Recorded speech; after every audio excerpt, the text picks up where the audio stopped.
Good morning, everyone. My name is Elias Kanishige, and today I'm going to discuss with you the differences and benefits between a traditional fire helmet and a modern era fire helmet. To start off, I'm going to show you some data that was gathered by NFPA. NFPA is National Fire Protection Association. They are leading subject matter expertise in the fire industry. They also create codes and standards that fire organizations follow and maintain while they perform their duties and their services to the community. As I said, we're going to start with some data from NFPA. And this is the gathered data for 2019 on firefighter injuries. As you can see, there's a total of 60,000 injuries that firefighters succumb to while on the performance of their duties. 59% of them were attributed to strains and sprains, which is the most common of injuries that the fire service deals with. Subcategory of that is injuries to head and necks, and that was 8,500 for the total in 2019. So why does this matter? Well, it matters because injuries, outside of the obvious that we lose a firefighter for a bit of time, injuries equal workman comp cases. They also lead to overtime because we have to fill those roles still. Overtime leads to budgetary concerns, financial obligations, and those budgetary concerns and financial obligations can in turn degrade services provided to the community because resource management has to be shuffled. So why does all of that matter when it comes to helmet design and what's available? Well, it matters because the fire industry is always progressing, as is every other industry, trying to find ways to focus on firefighter health and safety. And in one way, helmet design is going to help in that area. So traditionally, firefighters, you might recognize this one. Very common, very traditional, very recognizable. For a lot of fire departments, this is our identity. This is very important to them. It matters to them. And outside of that, it protects them. So to go over some of the elements, the helmet itself originally was made by leather.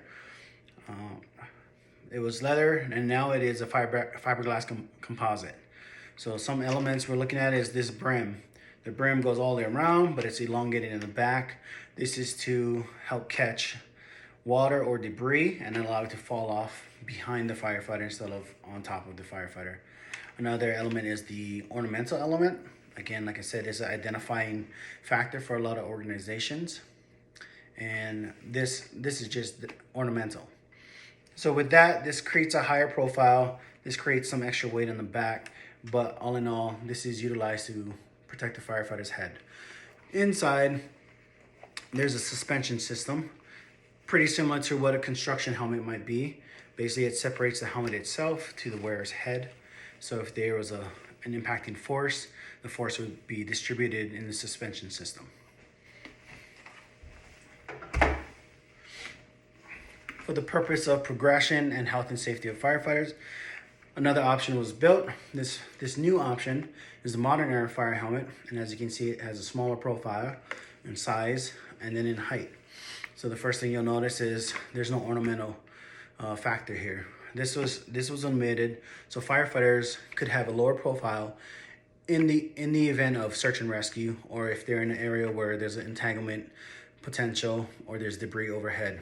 This gives it a lower profile, allow firefighters to move easily. On the back, the brim, as you can tell, it's shortened a significant amount, but still there is a brim that's utilized in the same way as the longer brim, just to roll off debris and water behind the firefighter instead of into his coat. One of the big reasons that this is more beneficial and ergonomic to the firefighter is creates the center of gravity over the shoulders of the firefighter, and the long brim would cause whiplash if a firefighter was turning his or her head. It may not seem like a lot, but over time, as firefighters move, that extra force can lead to strains and sprains, which we have seen is the leading cause of injuries. As I mentioned at the top, NFPA is the National Fire Protection Association. They create codes and standards that fire industries follow. And as such, they created codes and standards for fire helmets. Both fire helmets meet all requirements of the codes and standards that are written in an NFPA. And for that reason, organizations get the opportunity to choose. Over time, fire departments have been moving to modern era. It is not a requirement, but it is definitely an option that's out there for them. This is important because as fire industry progresses, firefighter health and safety should be a priority. And this is an example of how we can progress and enhance the safety of our firefighters. The end goal is to get that data that we discussed at the front and lower those numbers. Obviously, financial budgetary issues, we want to lower those costs. Injuries themselves, we want to lower those experiences. All of this is for our firefighters, which in turn allows us to create opportunities and provide better services and greater services for communities at large. So as we close out, I just want to thank you and show my appreciation for your attention. Firefighter health and safety is a big priority of mine, big focus of mine. So I do appreciate the opportunity to speak on it and how fire helmets can help in that scenario. Thank you very much. Have a great day.